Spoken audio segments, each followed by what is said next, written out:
daya sebarnya rendah. Maksudnya apa? Daya sebar rendah itu maksudnya kalau kita menyuntikkan di suatu tempat, padahal sarafnya yang ingin desensitisasi itu agak jauh. Nah, itu tidak akan bekerja. Ya. Kemudian potensinya jelek, bisa menyebabkan reaksi alergi.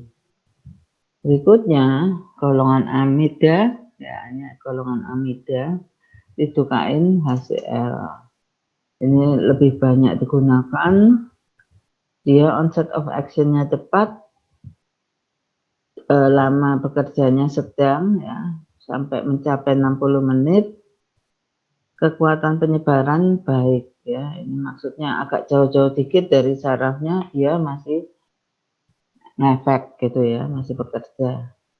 Potensi bagus, bisa untuk aktivitas, ada aktivitas anestesi topikal, ya. Ini tapi juga tetap bisa menyebabkan iritasi dan pembengkakan lokal.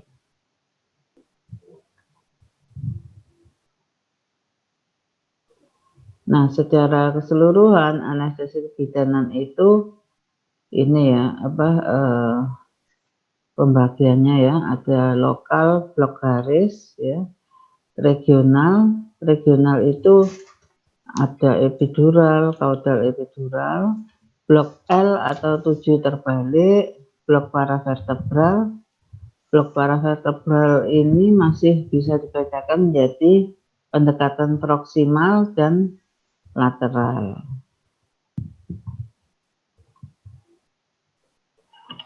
Sekarang yang pertama, infiltrasi lokal berupa blok garis ya. Ini maksudnya apa? Kita misalnya begini, kita akan melakukan irisan begini ya. Red. Nah, itu di pinggir kiri dan kanannya itu kita menyuntik suputan beberapa kali ya dengan jarak yang lumayan agak rapat-rapat gitu ya. Nah, injeksi dekat atau pada lokasi di bawah suputan atau di bawah jaringan lain ya, sepanjang kedua tepi irisan, jadi di kiri dan kanan irisan ya. Biasanya untuk daerah yang kecil dan superficial di permukaan ya, dibutuhkan lebih banyak larutan anestesi. Nah, di sini ada efek jeleknya ya, kurang baik untuk penyembuhan luka. Kenapa? Karena daerah irisan menjadi basah ya, kena obatnya. Padahal tadi obatnya menimbulkan iritasi dan pembengkakan. Ya, jadi penyembuhan luka ini agak terhambat. Ya. Kemudian tidak mungkin memperlebar insisi yang sudah direncanakan. Ya, misalnya kita rencananya menginsisi 3 cm, ya, sekian 3 cm.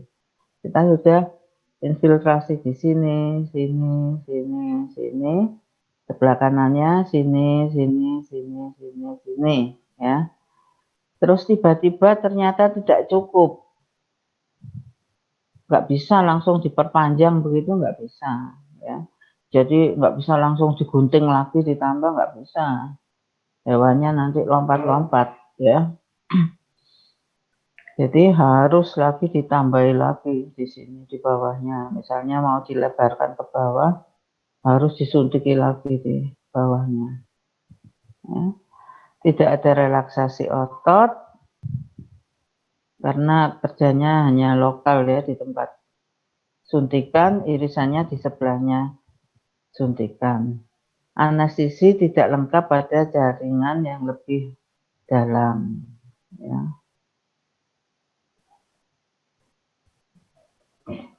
Kalau regional, nah kalau sifatnya regional itu kita ngebloknya itu agak jauh ya, agak jauh dari daerah irisan ya. Nah, biasanya di sekitar saraf tunggal atau jaringan, tapi Ya itu tadi intinya agak jauh dari daerah irisan ya. Sehingga kita lebih apa ya, lebih fokus ya, nggak nyuntik di mana-mana gitu ya, terlalu banyak ya. Suntikannya lebih sedikit karena saraf yang sedikit yang kita suntik itu dia nanti akan bercabang-cabang. Nah, tentunya kalau pangkalnya sudah desensitisasi, ujung-ujungnya juga pasti kena ya. Tidak bisa mengirimkan sinyal rasa sakit. Kita mulai dengan anestesi epidural ya, ini yang paling sering kita temui ya dalam praktek sehari-hari, merupakan blok saraf tulang belakang yang sifatnya multiple. Ya, multiple maksudnya apa? Di beberapa tempat. Ya. Injeksinya tunggal, tapi ke dalam epidural space. Ya. Nah, karena epidural space ini kan gandeng terus ya dari di dalam kanalis vertebralis itu ya. Kemudian daerah yang dipengaruhi adalah anus, perineum, vulva, vagina. Sehingga dimungkinkan kita melakukan mendapatkan proses kelahiran yang tidak sakit. Ya. Nah, bagusnya anestesi epidural ini tidak mempengaruhi kontraksi uterus, ya, sehingga tenaga utama untuk kelahiran tidak diantagonisir, ya, jadi tetap berjalan normal. Pelepasan plasenta dan involusi uteri juga tidak terpengaruh. Itu bagusnya. Keuntungan tambahan, hilangnya sensasi pelvis, ya, mencegah straining, kemudian akibatnya kita manipulasi intravaginal itu terfasilitasi, ya, termudahkan, ya. Sehingga kita kalau melakukan reposisi lebih mudah. Cairan fetus tidak tertahan, defekasi tertahan, pasien lebih tenang.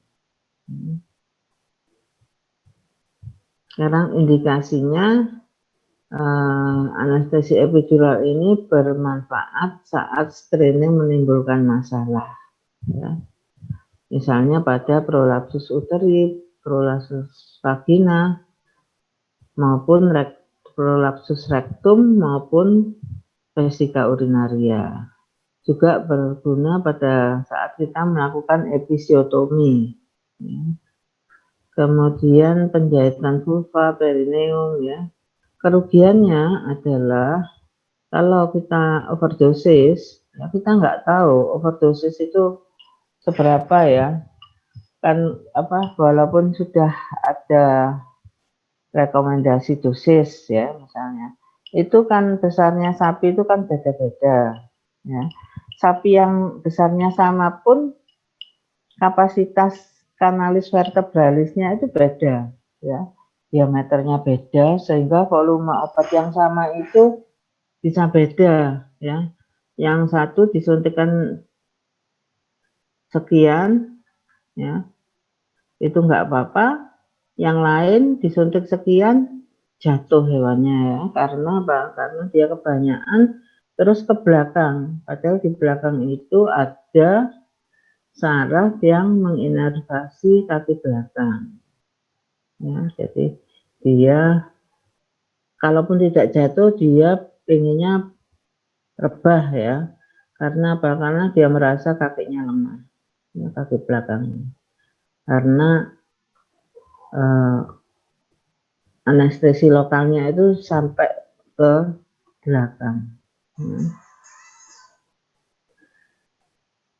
Prosedurnya kita menggunakan jarum epidural ya. Jarum epidural itu lebih panjang dari jarum biasanya itu ya. Jarum suntik biasa itu lebih panjang ya. Kita tusukkan ke arah ventral sampai mengenai lantai kanalis vertebralis, ya. Duk, notok, kemudian ditarik sedikit saja, ya. Karena kita nggak pengen nyuntik di tulangnya ya, tapi di rongga di sebelah tulangnya. Ya. Kita tarik sedikit sekali, kemudian diinjeksikan. Ya. Yang kita gunakan adalah konsentrasi 2 sampai 2,5, umumnya 2. Ya. Kalau ditambahkan adrenalin 2% akan jarak lama anestesi akan diperpanjang dari 1,5 jadi 3 jam karena akan terjadi vasokonstriksi yang memperlambat uptake, ya. Jadi habisnya itu lebih lama ya karena pelan-pelan diambilnya, ya. Nah, ini perbandingan jarum epidural dan volume anestesi lokal, ya. Nah, pada sapi biasanya pakai yang 5 cm, ukuran jarumnya 16 sampai 17, ya. Volumenya sekian dan seterusnya, ya, bisa dibaca sendiri. Nah, pada anestesi epidural ini setelah kita suntikan, ya, kita tunggu, ya, 1 sampai 2 menit, ya, kita cek ekor itu lemas enggak, karena daerah yang utamanya itu yang teranestesi itu ini, ya. Jadi biasanya ekor ini kita pindahkan ke samping itu akan kembali itu dengan seperti tangannya orang yang stroke gitu ya, yang paralisis itu ya. Jadi dia tidak bisa ya seperti paralisis itu, memang paralisis ya. Jadi dia akan kembali tanpa bergerak, ya. Maksudnya pergerakan yang digerakkan oleh sapi itu sendiri, ya. Jadi hanya karena gravitasi dia balik ke tengah gitu, ya. Kemudian ini lamanya. Nah, bagaimana kita tahu bahwa itu sudah masuk ke rongga epidural, ya. Kita coba dengan hanging drop, ya. Jadi jarum yang kita masukkan, ya, kita beri obat 1 tetes, itu kita pisah, ya. Spatnya sama jarumnya kita pisah. Jadi sudah ditusukkan, kemudian bagian plastik dari jarum itu kita tetesi 1 tetes obat. Nah, kalau benar itu akan tersedot, ya, obatnya akan tersedot, ya. Atau kita bisa juga mencoba trial injection, ya. Kita coba suntik, itu kalau benar masuk ke rongga epidural itu tidak akan ada resistensi, ya, gampang ya, kita menyuntikkan.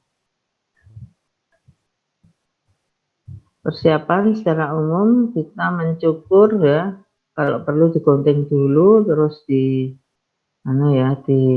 pakai silet itu, kemudian dicuci bersih, dikeringkan, diberi alkohol. Nah, setelah itu kan sudah siap, ya. Tapi kalau kita mau desensitisasi kulit, kita bisa pakai anestesi lokal di sekitar daerah yang akan kita iris dengan daerah yang akan kita tusuk, ya, dengan jarum pendek halus, ya. Jadi jarumnya misalnya pakai jarum itu yang 1 cc itu, ya. Spat yang 1 cc itu kan jarumnya nomor berapa itu ya, 27 mungkin, ya. Nah, kita suntiki di situ. Nah, bagaimana kita menemukan lokasinya, ya. Kita pegang ekor, kita naik turunkan, ya.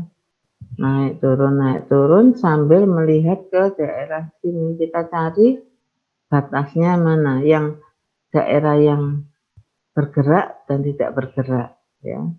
Nah, kalau sudah ketemu, Itu ya, karena yang tidak bergerak itu adalah sakrum ya, jadi di sini adalah sakrum, di sini adalah ekor.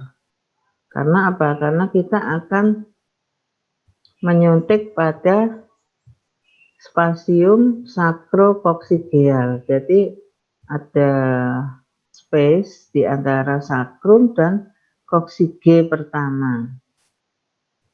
Ya, kan sakrum itu tidak bisa bergerak ya. Ada 5 tapi persendiannya itu tidak bergerak. Kemudian diikuti dengan ekor. Kalau persendian ekor kan bergerak semua. Nah, setelah kita lakukan gerakan seperti memompa ya, ekornya dinaikkan turun naik turun, akan kelihatan batasnya. Nah, disitulah kurang lebih letaknya sakrokoksigeal space ya.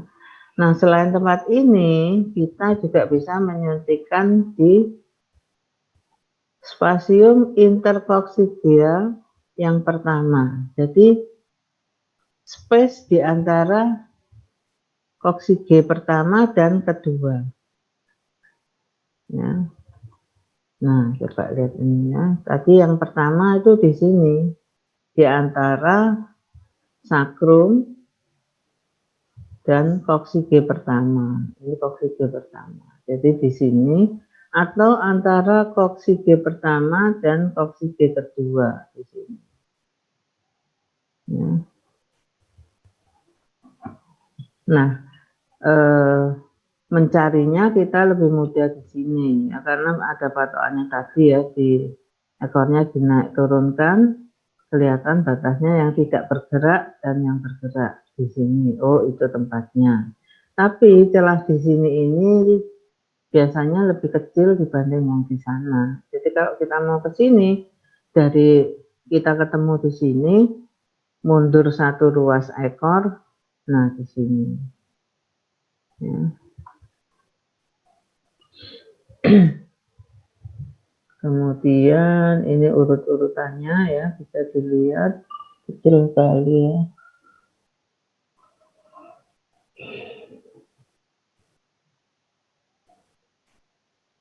Ini sama ya.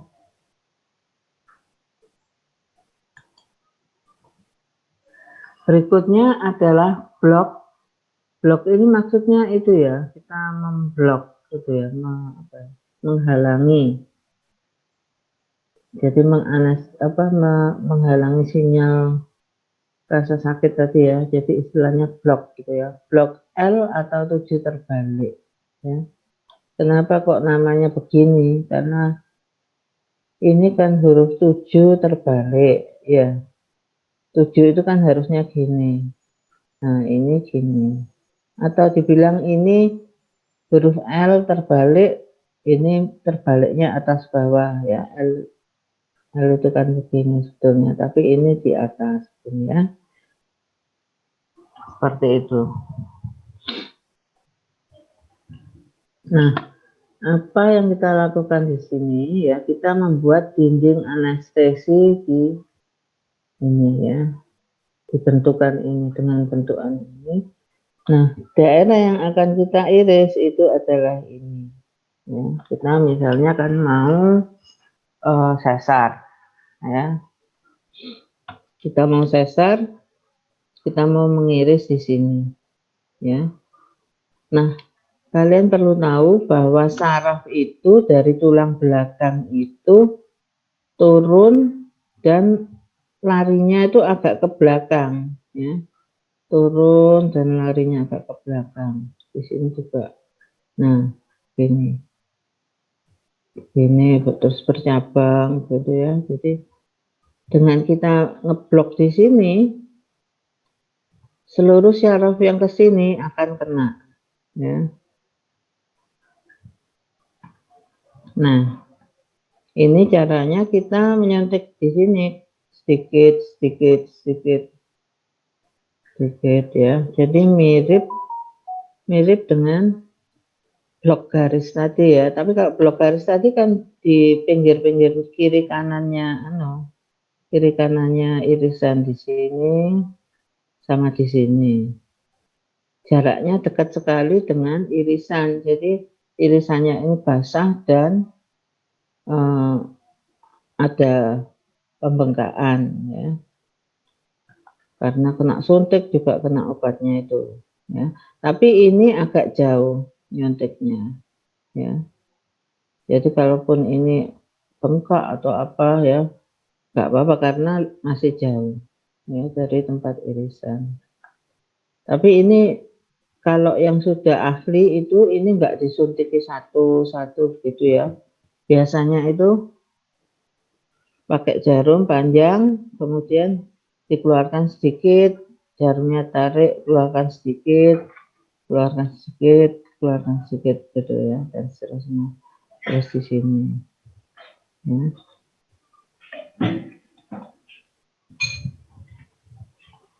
Nah, blok L atau 7 terbalik ini menganestesi seluruh fossa paralumbal atau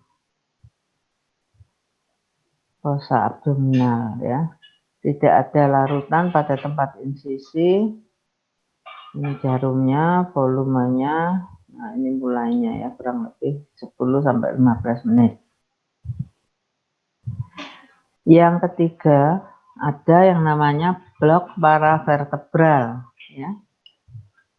Blok paravertebral ini mendesensitisasi legok lapar atau flank atau paralumbal dengan menganestesi saraf spinal toraks terakhir atau T13, lumbar 1 dan 2. Ya. Keluar dari kanalis vertebralis, kan sarafnya itu asalnya dari kanalis vertebralis ya. Keluar melalui foramen intervertebralis ya. Terbagi menjadi cabang dorsal dan ventral. Kita harus ngeblok kedua cabang ya. Cabang dorsal menginervasi lapisan superficial muskulus dan kulit. Cabang ventral menginervasi lapisan dalam muskulus dan kulit termasuk peritoneum. Ya, jadi apa kompleks ya. Jadi dari cabang dorsal dan ventral itu ya maksudnya muskulus itu diinervasi cabang dorsal dan ventral yang kita blok keduanya. Demikian pula dengan kulit ya, termasuk peritoneum. Nah, bagaimana kita tahu keberhasilan blok paravertebral ini? Terlihat relaksasi otot paralumbal yang menimbulkan skoliosis ya.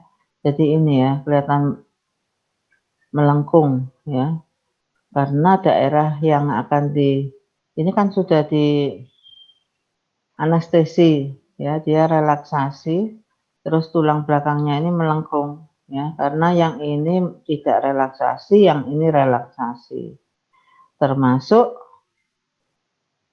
pokoknya semua di belakangnya ini ya, termasuk kaki belakang itu agak kena ya.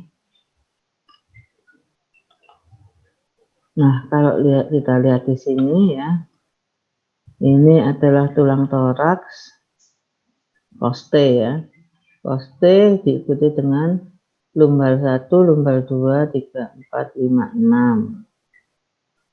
Nah, yang dianestesi itu adalah ini, saraf yang keluar dari toraks 13 ini, keluarnya di sini ya, di belakangnya ini. Di sini ada foramen intervertebralis keluar ya. Kemudian yang di sini punyanya lumbar 1 dan punyanya lumbar 2. Kadang-kadang sekali kita perlu mendesensitisasi saraf yang di sini, bahkan yang di sini. Tapi bahayanya apa? Bahayanya sapinya jatuh ya, karena terlalu belakang kena saraf yang menginervasi kaki belakang. Nah, Tapi kadang-kadang ya agak perlu ya kalau misalnya kita membutuhkan untuk suatu hal ya, di mana kita harus mengiris agak ke belakang ya dari tempat yang biasanya. Jadi kalau untuk sesar gitu, itu ini saja sudah cukup ya, 1, 2, 3 ini ya. Nah ini tonjolan dari proses transversus ini adalah penanda anatomi untuk menentukan ini tadi ya, tempat-tempat ini. Nah kalau kita lihat di sini dari atas ya, lumbar 1 ini sudah pasti ketutupan poste ya. Kalau ini mungkin masih jengat-jengat gitu ya kelihatan, apalagi kalau sapinya kurus. Nah paling menonjol itu adalah ini ya, lumbar 5 ya. Nah di situ bisa kita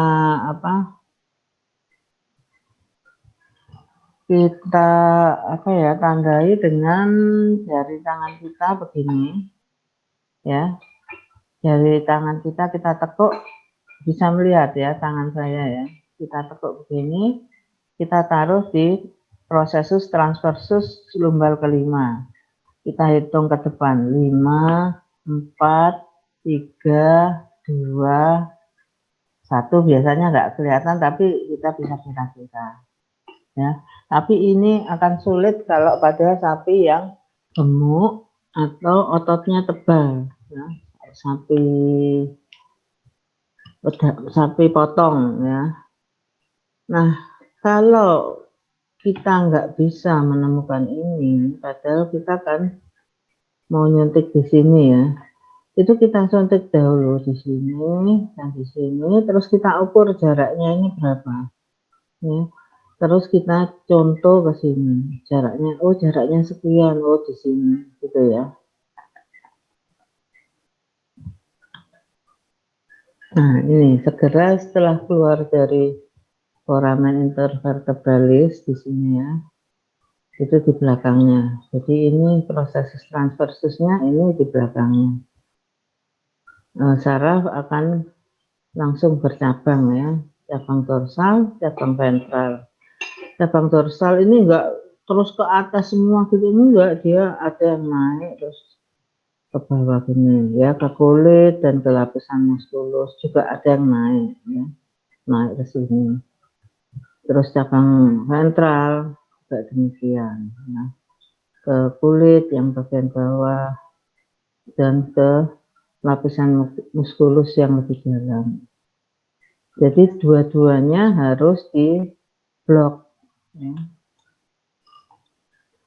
Nah untuk itu ada dua pendekatan proksimal dan pendekatan distal atau lateral. Ini nama-nama lainnya ya, metode Farquharson ini yang menemukan ya, Hall, Cambridge. Nah yang disebut paralumbal itu adalah yang pendekatan distal atau lateral ini. Jadi paralumbal block itu, itu maksudnya ini yang pendekatan lateral atau distal.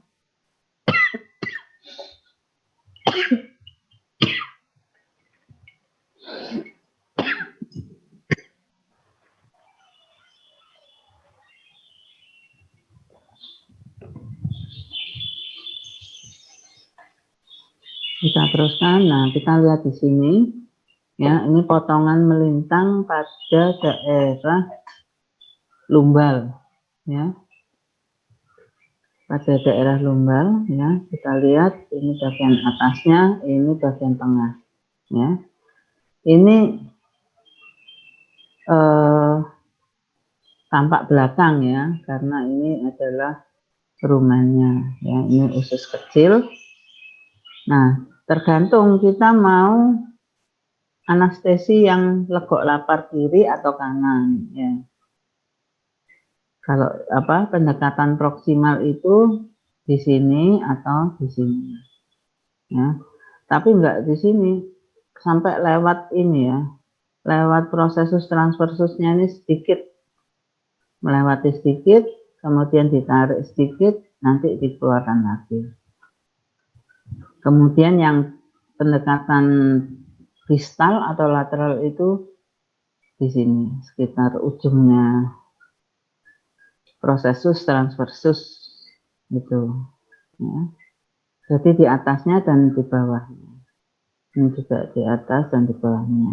Ya, tergantung kita mau anestesi yang kiri atau kanan. Ya. Nah ini, jadi kalau kita mau ngeblok dengan pendekatan proksimal itu di sini. Ini gambar sarafnya ya. Ini. Nah, ini saraf toraks 13, lumbal 1, lumbal 2. Ya. Ini kadang-kadang saja, tapi kalau rutin nggak usah ya. Jadi toraks 13 kan keluarnya ini di belakangnya ya. Lumbal 1, ini kan processus transversus lumbal 1. Lumbal 1, lumbal 2. Itu kalau pendekatan proksimal. Kalau pendekatan distal atau lateral di sininya ya. Di luarnya sini. Nah, kita memblok saraf toraks 13 itu di sini, di atasnya, sekitar atasnya di sini, membentuk kipas ya. Jadi kita tusuk seret begitu ya, kita keluarkan obatnya, kita tarik sedikit seret ke arah sana, kita masukkan obatnya sedikit, tarik sedikit, masukkan lagi ya. Jadi membentuk kipas gitu ya. Kemudian yang bawahnya processus transversus juga begitu. Kita suntikan, keluarkan obatnya sedikit, tarik mundur sedikit aja, masuk lagi ke sini, keluarkan, tarik, masuk lagi, keluarkan, tarik, terus ke sini ya. Kemudian jadi yang saraf toraks 13 ini ya larinya kan ke ujung processus transversus lumbal 1.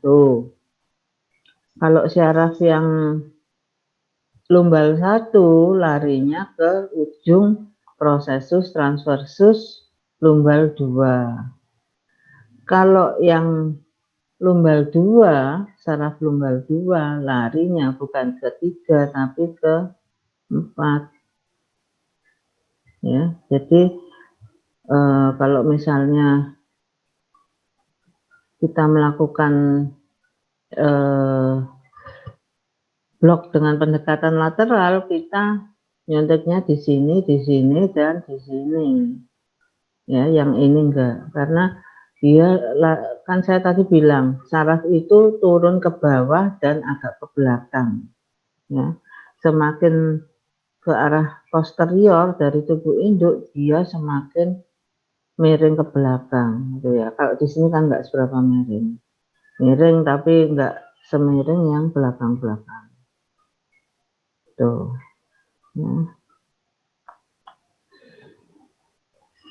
Nah, pendekatan proksimal kita lakukan 4-5 cm dari garis tengah tadi ya, puncaknya tadi.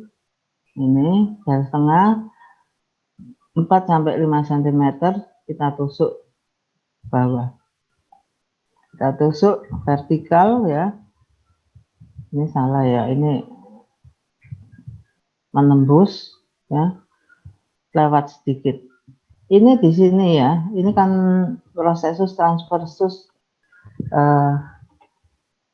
lumbalis ya. Nah, di antara processus transversus itu ada semacam fascia gitu ya.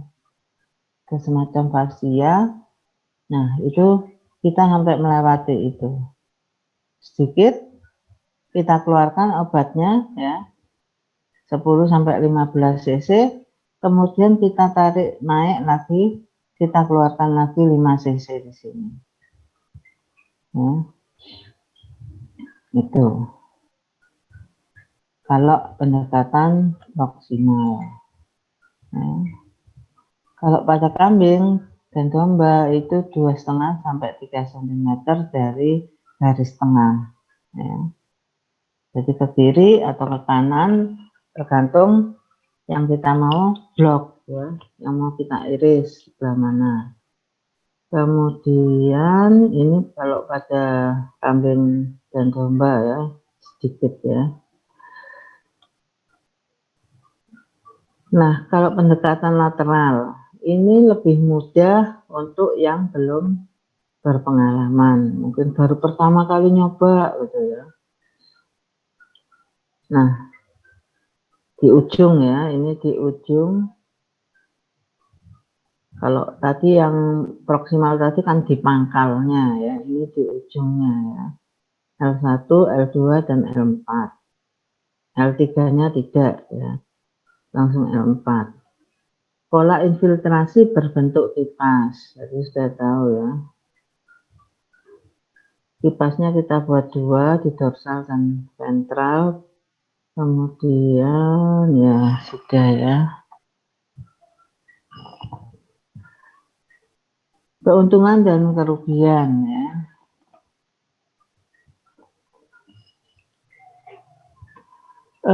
Keuntungan ya, dengan teknik ini seluruh fosa paralumbal atau legok lapar teranestesi dengan baik ya, termasuk peritoneum. Volume larutan anestesi sedikit ya, sebetulnya tidak sedikit sekali tapi relatif lebih sedikit dibanding yang garis tadi, dibanding yang L atau 7 terbalik ya, ini lebih sedikit. Yang paling banyak itu yang garis tadi ya. Nah ini ya, penyuntikan jauh, sangat jauh dari daerah irisan. Kalau yang L atau 7 terbalik tadi kan ya jauh ya, tidak di sampingnya irisan tapi masih relatif lebih dekat. Tapi kalau yang ini jauh ya. Nah, insisi bisa langsung diperpanjang bila diperlukan karena seluruh legok lapar itu teranestesi. Jadi kalau misalnya, oh tidak cukup ini perlu diperlebar, tinggal memperpanjang insisi. Ya. Kerugian lebih sulit dan bisa gagal. Ya. Nah, ada risiko injeksi intraneural, yaitu kita menyuntik sarafnya, ya, karena di sana sarafnya itu masih di pangkal itu masih relatif lebih besar-besar ya. Resiko injeksi aorta, ginjal atau abomasum. Nah, ini hewan kemungkinan tidak stabil berdirinya karena tonus otot lumbar ini tadi ya, dia menceng begitu ya, skoliosis. Kemudian misalnya yang di blok itu sebelah kiri. Nah, kaki belakang sebelah kiri juga paresis.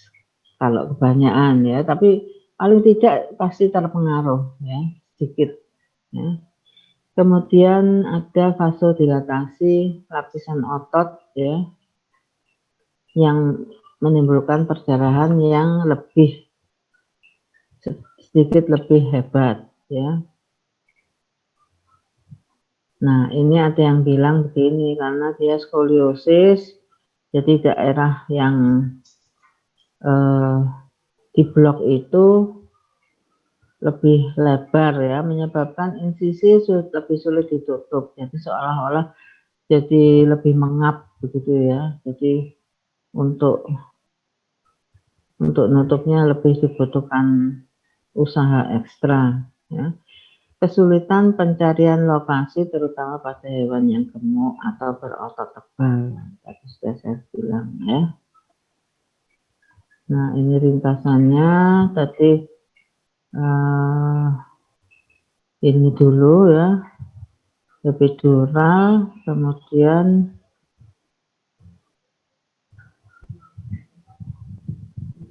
blok L atau 7 terbalik, kemudian para vertebral.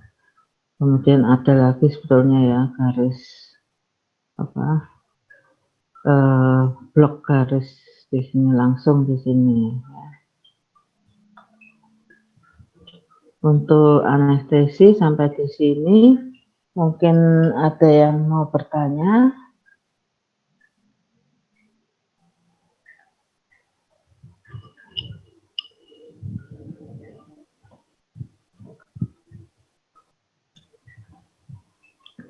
Ada yang mau bertanya apa tidak?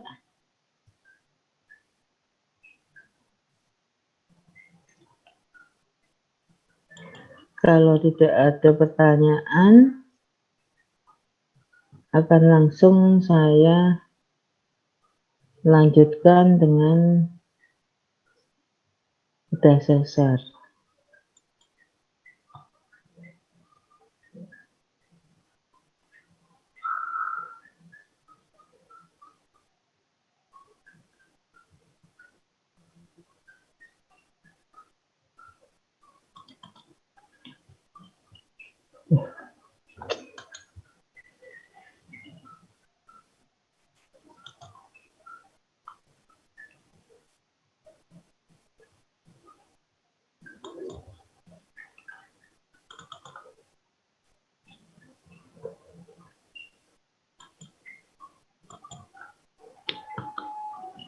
Sudah kelihatan? Sudah, dokter. Jelas, dok. Ya. Baiklah, saya mulai saja ya dengan bedah sesar.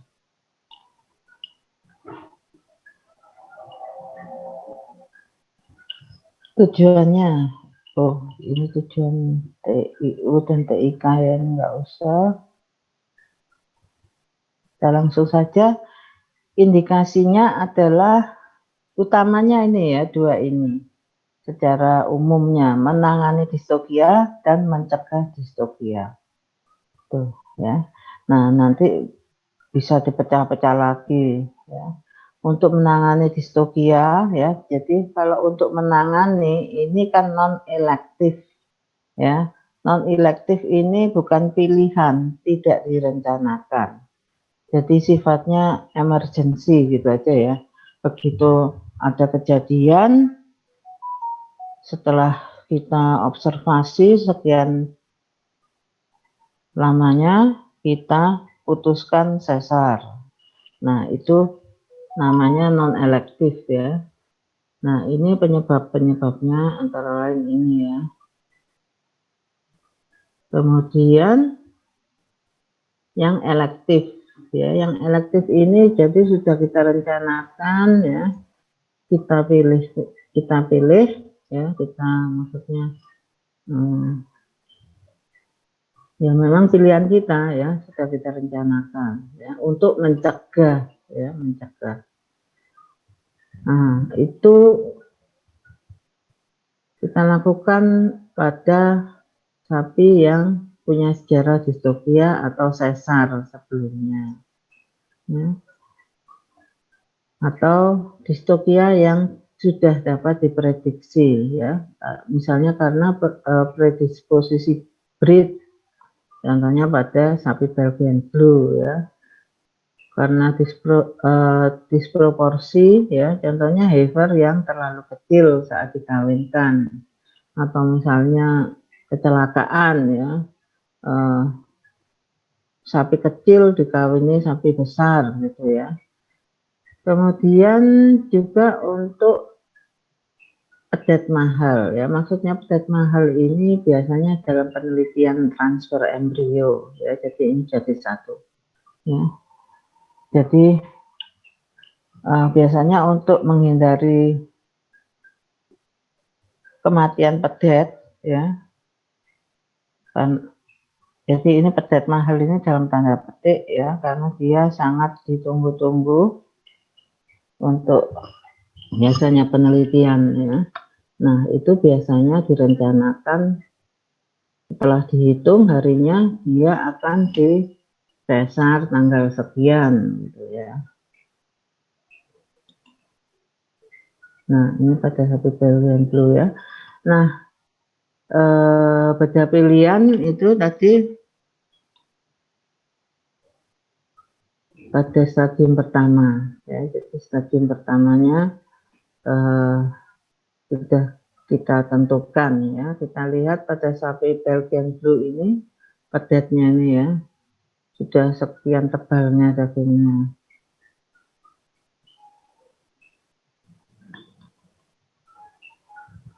Nah, sekarang pertimbangan umum berdasarkan prognosisnya ya. Jadi kita harus tahu, harus ingat bahwa bedah sesar ini termasuk bedah mayor ya, karena kita membuka rongga abdomen. Yang dikatakan bedah mayor itu kalau kita membuka rongga dada dan rongga abdomen ya. Nah, biasanya kita terpaksa melakukannya di lingkungan terkontaminasi ya, di kandang gitu ya, apalagi kalau kandangnya berangin gitu ya. Kalau kandang tertutup masih mending ya.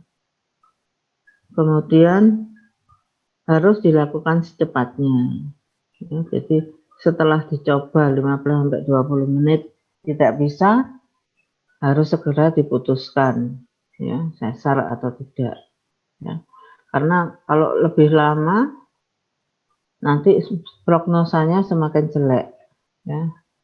Misalnya setelah dicoba segala cara sampai berjam-jam, akhirnya selesai sesar, keluar anaknya hidup, kemudian besoknya waktu dikontrol induknya mati, anaknya juga mati, seperti itu ya. Jadi efeknya itu enggak langsung ya. Efek keterlambatan kita dalam memutuskan sesar atau tidak itu enggak langsung efek pada saat itu juga ya. Mungkin ada yang langsung mati fetusnya ya, bedetnya. Tapi yang sering itu besoknya ya. Kemudian ini kontaminasi rongga peritoneum oleh isi uterus ya, apalagi kalau fetus mati, ada hidrops atau emfisema ya, itu juga harus jadi pertimbangan.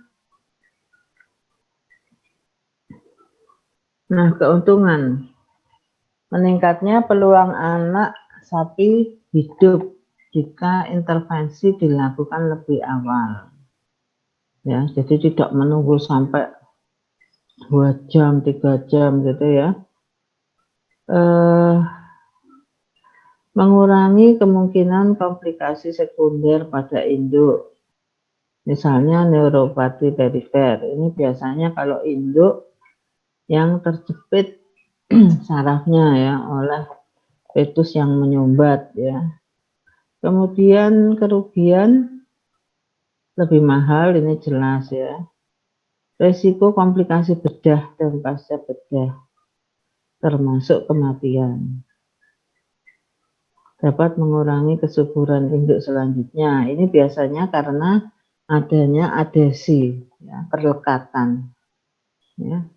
Kadang-kadang perlekatan itu, ya, misalnya menyebabkan fimbrie tidak berfungsi. Ya, contohnya salah satu contoh ya. Kemudian ada depresi anestesi pada fetus jika kita menggunakan sedasi.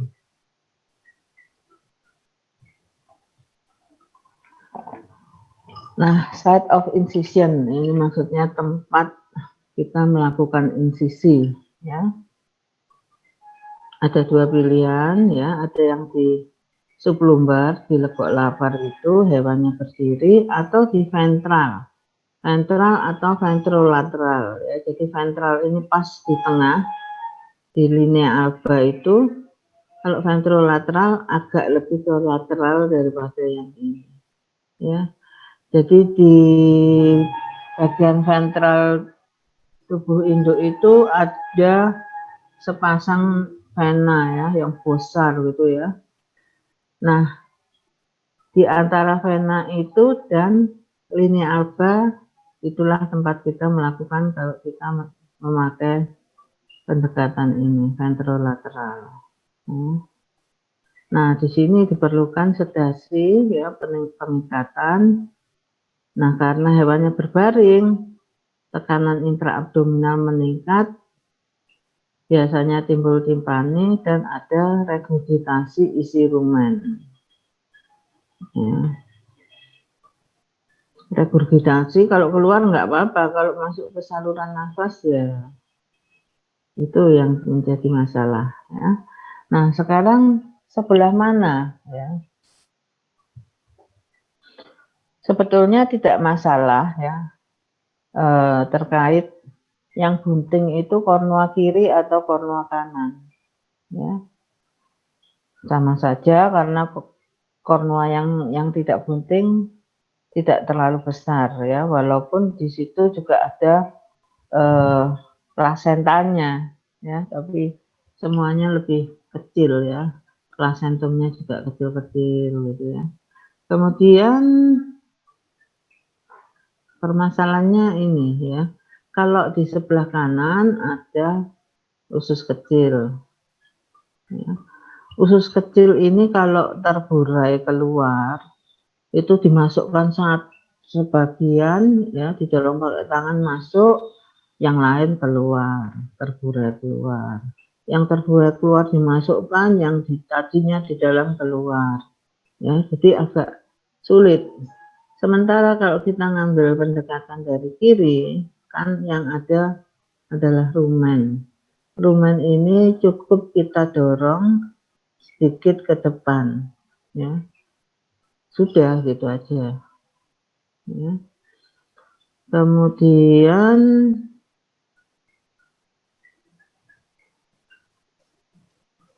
nah, kalau pendekatan ini ya, sublumbar, jadi kalau kita membedahnya di tepi lateral ini, kita harus menjaga ya, berhati-hati menghindari kontaminasi cairan uterus ke rongga abdomen dan peritoneum. Ya. Karena cukup berbahaya ya. Prosedurnya kita anestesi dahulu dengan pilihan ini tadi ya. Kemudian ini sama ya, persiapan daerah insisi, pencukuran bulu dengan air dan sabun, antiseptik ya. Kemudian kita beri apa nih bahasa Indonesianya ya, kain yang dilubangi itu ya. Kain steril yang ada lubangnya sesuai dengan irisan yang akan kita buat. Kemudian ditempelkan ya pakai klem, towel klem ya, supaya tidak jatuh. Tapi kalau kalau kita bisa membersihkan sapinya bersih-bersih ya, ini mungkin nggak mutlak ya.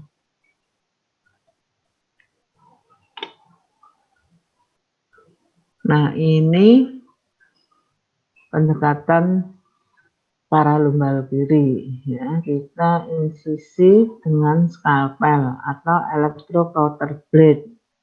Saya pernah melihat yang menggunakan electrocauter blade ini kan, ini pisaunya itu sekaligus panas begitu ya, jadi dia mengiris sambil langsung menutup pembuluh darah yang teriris, jadi tidak ada perdarahan sama sekali, tapi jadinya daging itu seperti mateng gitu ya, baunya itu seperti sate begitu. Nah, akibatnya penutupan luka itu kurang baik ya, jadi seolah-olah ada luka lama gitu, luka lama dijahit gitu ya, itu kan kurang bisa nempel. Biasanya kalau ada luka lama malah biasanya kan dibuat luka baru dijahit supaya bisa nutup. Kemudian ini kontrol perdarahan dilakukan sebelum melakukan insisi lapisan berikutnya. Maksudnya kita memotong itu lapis demi lapis. Begitu memotong selapis ada perdarahan, kita tangani dulu, kita klem, kita ikat ya, kita ligasi ya. Nah, yang pertama kulit ya. Kita dari mana? Mengirisnya itu dari mana ya? Jadi di pertengahan fossa paralumbal ya. Tepatnya itu 10 cm dari koste terakhir ya. Kalau ini koste terakhir, ini 10 cm ke belakangnya. Nah, di atas ada processus transversus lumbalis. Itu turun 10 cm. Nah, jadi ini titiknya ya. Terus turun vertikal 30 cm. Gitu ya. Tapi itu tidak mutlak 30 cm, bisa lebih ya. Bisa lebih. Kemudian subkutis ya, kita lanjutkan subkutis, lapisan muskulus, ada 3 lapis ini, kemudian peritoneum. Kemudian sekarang kan dinding perut sudah terbuka ya. Kita bisa memasukkan tangan kita ke dalam ya, meraba mencari kornua bunting ya. Kita explore ya kedudukan fetusnya bagaimana, kemudian kita ini ya kaitkan dengan kurvatura mayornya ya, dia ekstremitasnya di mana. Nah, kemudian kita eksteriorisasi, kita keluarkan ya seperti di gambar ini ya. Nah, kalau kita melakukan eksteriorisasi ya, hati-hati ya, bahwa kita kalau terlalu menarik keluar, terlalu menarik uterus itu keluar, itu akan terjadi peregangan mesometrium yang menggantung kornua ini ya. Itu bisa perdarahan ya. Kalau perdarahan di dalam, kita tahu enggak ya? Dan pastinya akan sulit ya untuk melakukan penanganan perdarahan yang di dalam ya, walaupun kita sedang membuka abdomennya ya. Nah, caranya kita pegang kaki fetus ya, ini dibalik dinding uterus ya, kita pegang, kemudian kita masukkan ke irisan ini tadi ya. Nah, kalau ini nanti diiris uterusnya, nah kan cairan yang keluar dari sini kan langsung keluar ya. Ini yang bisa mencegah kontaminasi cairan uterus ke dalam sini ya, ke rongga abdomen dan peritoneum ya. Nah, kita mengirisnya pas di curvatura mayor ya.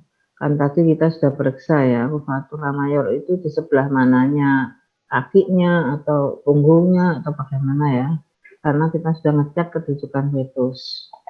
Kemudian pengirisan interplacentum ya, kan kita bisa meraba placentumnya ya, benjol-benjol bulat-bulat gitu ya, bulat agak lonjong sedikit, karena kita menghindari perdarahan. Kalau di kena placentumnya ya perdarahannya lumayan gitu ya. Kemudian panjang irisan cukup ya. Kemudian insisinya jauh dari cervix ya.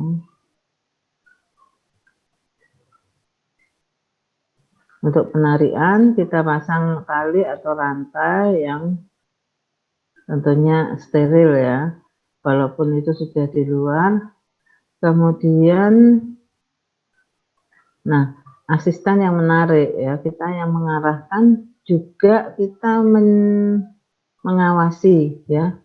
Irisan bagian ventral itu rawan sobek ya, baik di ventral dari mana,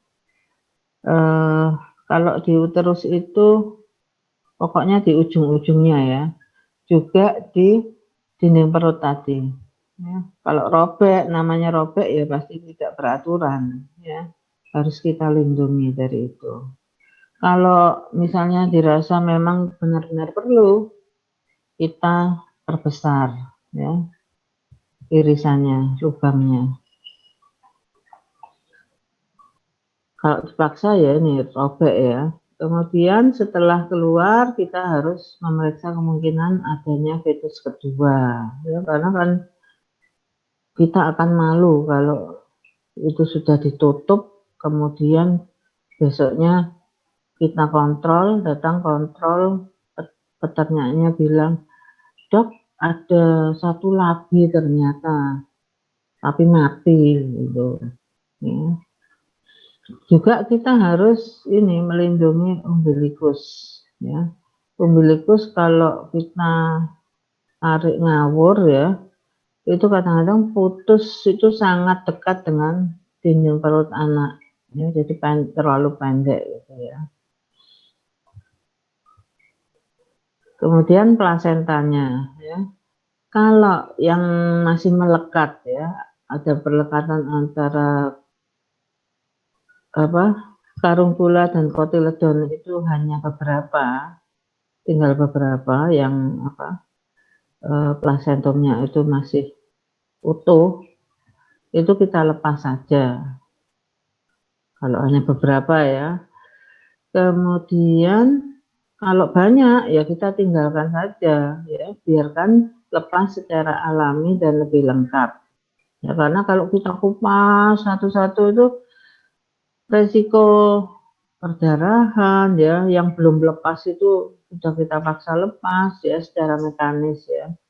Kemudian biarkan saja keluar dengan kontraksi uterus ya dan lain-lainnya.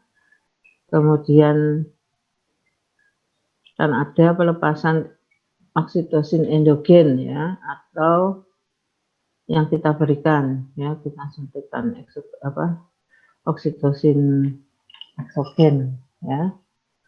Apalagi kalau anak itu langsung disusukan ya, itu pasti oksitosinnya keluar ya. Nah, kemudian cegah terjahitnya plasenta. Ya, nanti waktu menjahit uterus ada plasenta yang terjahit sedikit aja, terus dia nggak bisa lepas, dikira retensio plasenta, ternyata terjahit. Ya, ada bagian yang terjahit. Sekarang penjahitan ya, ini gambar ini kurang jelas ya, jelas apa enggak ini? Penjahit ini uterus yang sudah dijahit ya. Nah, kita pakai bahan yang absorbable ya, yang dapat diserap. Bisa pakai plain atau chromic catgut ya. Ini menimbulkan inflamasi ya, yang menimbulkan adesi ya, biasanya. Tapi kita terlepas dari itu, kita menggunakan jahitan yang akan melipat ke dalam sehingga ini tidak terjadi ya. Tapi ini ada bahan lain yang lebih bagus ya, dengan fertilitas pasca operasi lebih tinggi ya, jadi tidak ada ini, lebih berkurang lah ya. Bisa dilakukan 2 lapis untuk mengantisipasi kebocoran. Jadi setelah dijahit, ini kalau mau dijahit lagi bisa ya. Kalau ini sih sekali aja. Nah, begitu fetus itu keluar, biasanya uterus itu langsung secara drastis berkurang ukurannya ya, sehingga jahitannya akan longgar, nanti diseratkan lagi nanti akan longgar lagi ya, itu begitu terus nggak apa-apa ya. Yang penting jangan longgar-longgar amat ya. Nah, penjahitan uterus ya, ada yang namanya jahitan pembalik ya. Jadi inverting pattern ya, jahitan pembalik, inverting ya. Nah, kita pakai yang menerus ya, bisa lamber, bisa casing ya. Nah, di sini intinya bagaimana supaya jahitan ini bisa membalik ya. Membalik itu maksudnya tepi-tepi irisan itu akan ke dalam ya. Jadi jahitan ini untuk organ yang ada rongganya ya, seperti usus ya. Nah, di sini adalah uterus ya. Jadi tepi irisan itu tidak mencuat keluar tapi tertekuk ke dalam ya. Nah, intinya kita menjahit itu ya, tidak menembus lumen ya, tidak menembus lumen organnya. Jadi ini kita menembus lapisan serosa, muscularis, submucosa ya, tapi tidak nembus ke sini ya. Ini keluar lagi, masuk, kemudian diikat. Itu intinya ya, supaya menimbulkan efek membalik itu. Kalau sudah dibersihkan ya, diberi antibiotik lokal.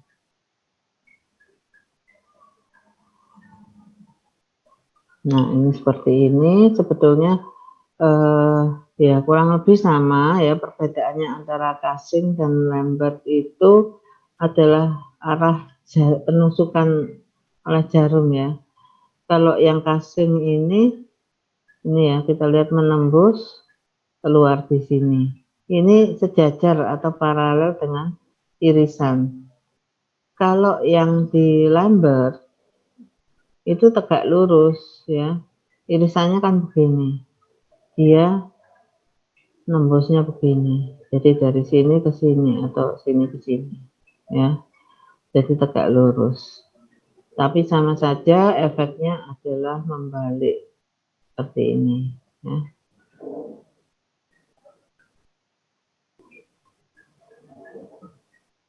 Nah, ini sama saja ya.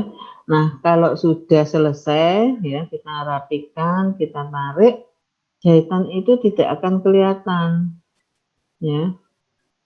Bahkan harusnya ini enggak kelihatan sama sekali ya.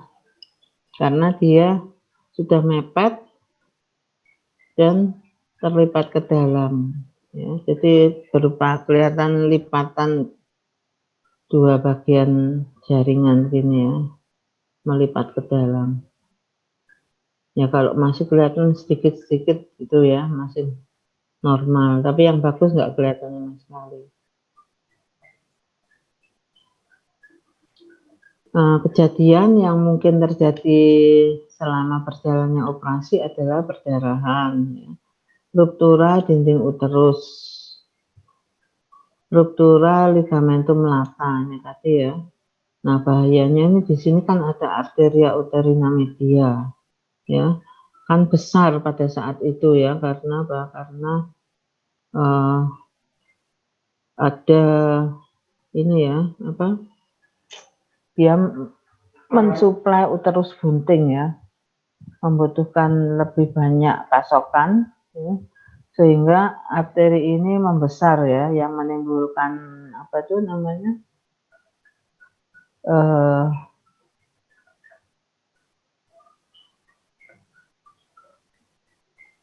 menimbulkan apa? Ada yang tahu?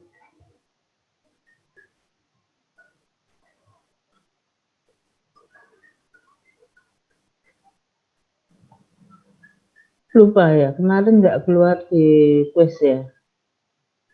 Berarti nanti keluar di UTS ya. Nah, jadi kalau ligamentum latanya ruptur, ininya terputus, nah dapat bayangkan ya besarnya perdarahan itu ya. Ruptura dinding abdomen ini jarang ya. Rumen terlalu penuh, timpani prolaps. Oh, ini maksudnya ini menghalangi ya. Pada timpani juga semakin besar rumennya. Kemudian atau prolaps atau ruptura. Kemudian adanya adesi rumen dengan dinding abdomen. Ini karena sesar yang tahun lalu gitu ya. Jadi rumen ini ternyata lengket dengan dinding abdomen. Ini dinding abdomen yang bekas di bekas sesaran yang dulu ya, atau perlekatan usus dengan uterus ya. Kemudian juga bisa hewan ambruk atau menendang, tenesmus atau apa,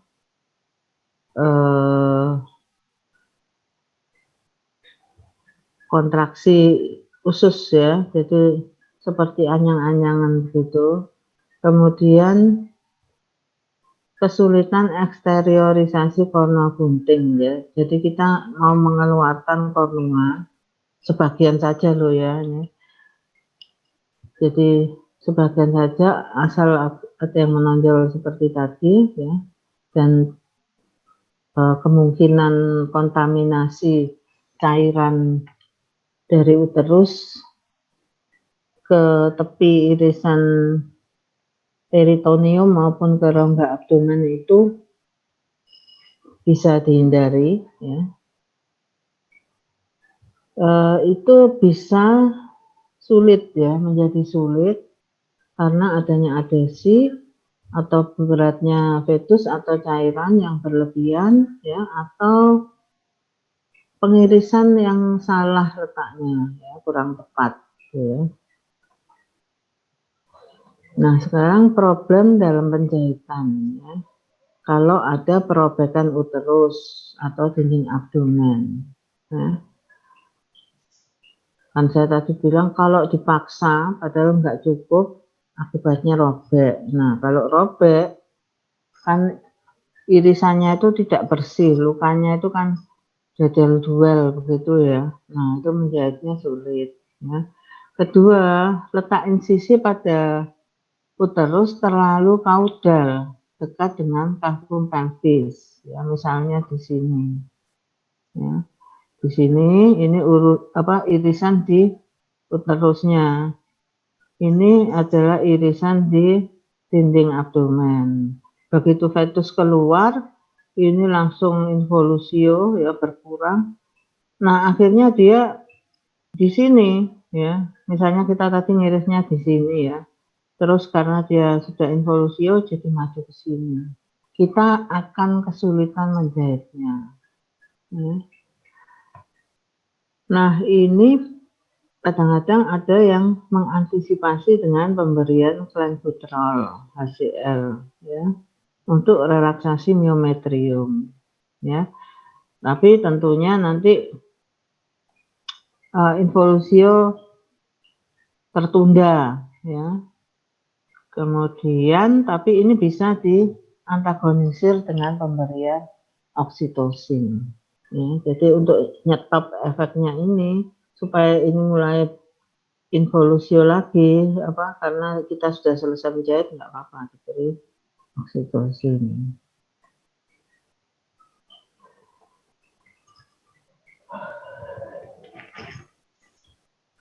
Nah, kita beri antibiotik, kita gunakan bahan absorb yang dapat diserap ya, dengan jahitan menerus sederhana ya. Kemudian peritoneum ini bisa kita bagi dalam 2 lapis ya penjahitan, misalnya peritoneum dengan transversus abdominis, ini dengan ini begitu ya. Kemudian kita berikan antibiotika di antara lapisan jahitan. Jadi habis menjahit 1 lapis kita beri antibiotik ya, kemudian baru dijahit lagi biasanya. Pada kulit kita gunakan pola matras ya, menggunakan bahan yang tidak diserap seperti silk atau nylon ya.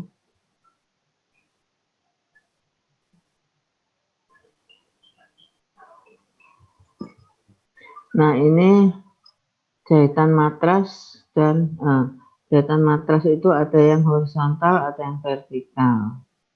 sama saja ya, perbedaannya adalah arahnya ini ya, mirip dengan yang tadi. Perbedaannya adalah arahnya sejajar dengan irisan atau tegak lurus.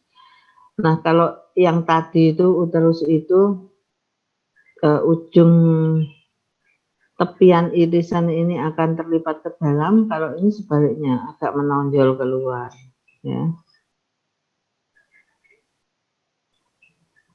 Nah, setelah operasi ya, induk diberi antibiotik suntikan ya, oksitosin.